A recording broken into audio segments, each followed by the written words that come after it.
Right, what up friends? It's been a while. As most of you know, my name is Olutuoi.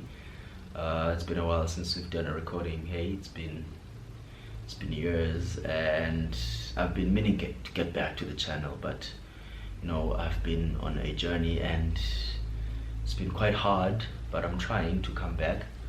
You know, there are quite a few interesting topics that I would be discussing as time goes by. Most of them are related to maternal health because I'm a doctor. It's expected of me to, you know, dive into that pool of knowledge and content. I'm an aspiring obstetrician and gynecologist, so it's only fitting for me to make such content when it comes to that aspect. And then some of the content will be related to how we navigate life, my opinion on other things, and what I've learned growing up as a person, and also what I've discovered through my spiritual journey, because you know, I meet different people, we're exposed to different things. I've gone through different phases in life, so I have quite a lot of things to share when it comes to that aspect, life-wise though, not mainly on the spiritual aspect of things, because I know a lot of people have been waiting for me to share some knowledge on my spiritual journey. It's quite an interesting one, but the main thing is that there are certain things that I don't like sharing because I feel like they're sacred for me. They're sacred in the journey, so I'm not really comfortable, but it's common questions people ask me, and I think probably over time, as time goes on, I'll probably be more comfortable in sharing or discerning the things that I should be sharing and things that should be kept a secret. Okay, so let's shift on that. So basically what I want to talk about today is a conversation we had with my spiritual sisters and brothers, because in our spiritual journey we become a family, right? So we tend to talk about things, spiritual things, how we navigate life, how we navigate our professions. So one topic that stood out the past weekend when we met is the issue of love language. So that's such a, you know, when you think about it, it feels as if it's not so important, first of all. Secondly, it's not mainly based on romantic relationships. So each and every relationship has a love language. Romantic relationships have a love language. Friendships have a love language. The relationships we form with family have a love language. Relationships we have with our children have a love language. So one thing that stood out is the fact that we tend to underrate the importance of love language, the importance of understanding what the other person's love language is and how to receive love as well, because some people want to be loved in a certain way and some people believe to give love in a certain way. So when you're given love a certain way and you don't receive it, becomes offensive to the other person who's giving you the language, because it's how they give love, it's their language. So basically language means communication, so it's how they communicate their love to you, and some how they receive the love that you give them. So an important, you know, example that we had was the fact that, especially for men, so men tend to have an obscured love language, so they tend to dismiss or they tend to ignore the little elements when it comes to love language. We made an example of, let's say you're a father to a kid and you feel like you don't have, you know, the finances to take care of your child, so you tend to be an absent father, a deadbeat, which is bad. You tend to be a deadbeat father because you mainly think that love language is money. So if you don't have money, you're not a fit enough father to raise your child. But you remember that children only start to, let's say, realize what's happening in their surroundings at like 2 3 years. But what happens when they're still like 3 months old and whatnot? Yes, for sure, during that time they need a lot of money to get them through, because formula feeds, nappies, they get sick quite a lot and everything. But once they start to be aware of their surroundings, it's actually the time you as a father is supposed to be present, because for them the fact that you are present means a lot. Just your presence, pitching up. If let's say they have a game at school, you show up, it's a weekend, you go visit them, or you bring them over to your place. It means a lot to them, more than money can buy actually. And some children who their fathers are present financially and not physically would actually trade. They would actually trade that their fathers be present physically than financially. So that's a love language, you know. So it's teeny tiny elements of how you communicate, you know, you love to someone else. So for some people, shifting, let's say, to a romantic type of a relationship, physical touch for some people is a love language. Some people prefer calls over texts. Some need consistency.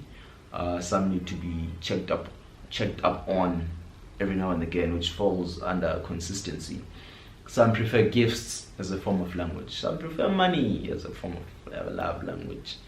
A lot of people tend to differ when it comes to that aspect. But, you know, you should never, you know, be oblivious to other people's love languages. Learn to respect other people's love languages and try to be more, you know, present and aware in how you give love, because it matters. Because for me, initially, I was oblivious, like I say, to other people's love languages. And fortunately enough for me, through my spiritual journey, I've been surrounded by a lot of women, few men. So I've never been exposed to that environment before, whereby you have a lot of women around you and you're the only male, and you have to get into a state of treating these people like your siblings. Actually, it gets to the state to see them as your siblings, but at the same time now, you have to form that sibling relationship. You have to understand each other. So that's where love language comes in, which becomes important now as, you know, as a factor in how you build and strengthen the relationship you form with others. So it helped me to look deep inside into myself, actually, as to how do I give love, how do I receive love, do I say it, do I show it? But I realized that, I'm more of a shower than a doer. Than a sayer, I'm more of a shower than a sayer. So some people love words of affirmation. For me, it doesn't really mean much if you're not following what you say. For me, it's all about practicing what you preach at the end of the day.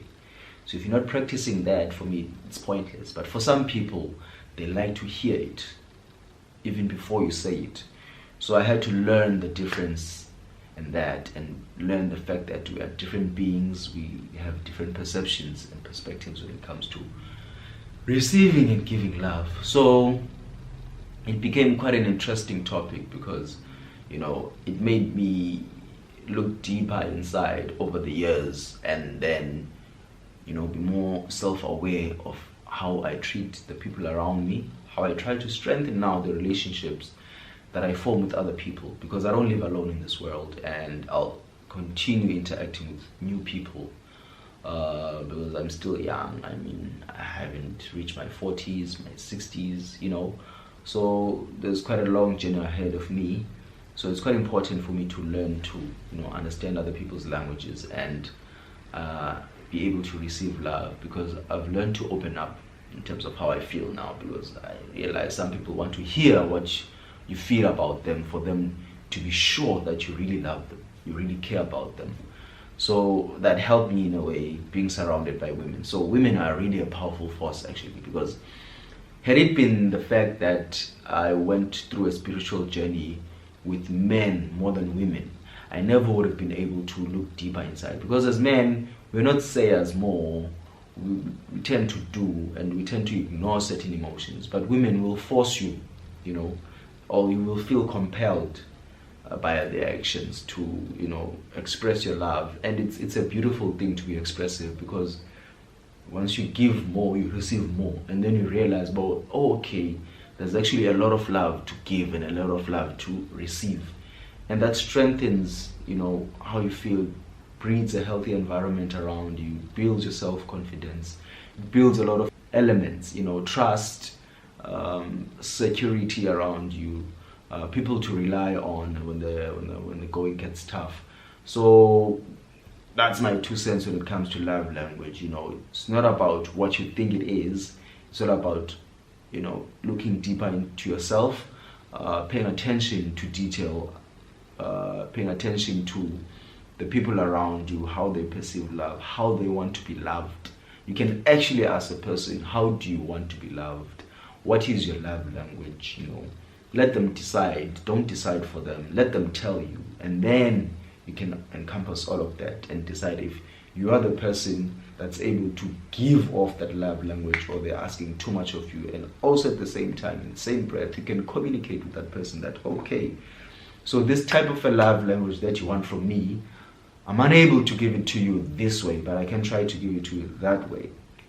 Which brings now the element of communication into the equation, which also is a form of a love language, communication. So you see, it's a two-way thing. Communication, love language, communication, they all go together. So that's what I wanted to share as my sort of like comeback video. I haven't been used to staring at the camera for a while now, you know. Got nervous a bit initially, but I think over time it's gonna work. I think it's gonna work. Okay. So other things that I'm gonna be sharing are gonna be educational things. You know, we're gonna be talking about women's health. We're gonna be talking about topics such as contraceptives, screening for malignancies, cancers, if I may say, your pap smears and whatnot. What else? The importance of going to clinics if you fall pregnant or if you miss your period. The importance of early booking.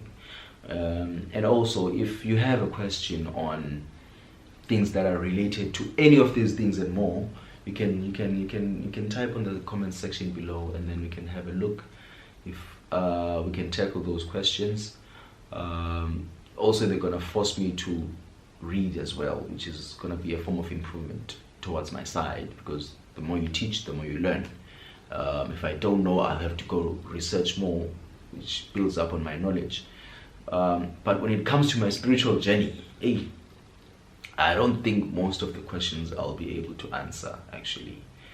But I'll try. I'll see what the question is and where it's directed to, and then probably I can try to answer that question. But for most questions, I feel like they're sacred, you know, they're private matters when it comes to the spiritual journey, because I protect that space. So looking forward to interacting with you guys in the next video. Don't forget to like, subscribe, comment, as I've said. Let's make it interesting. Ciao.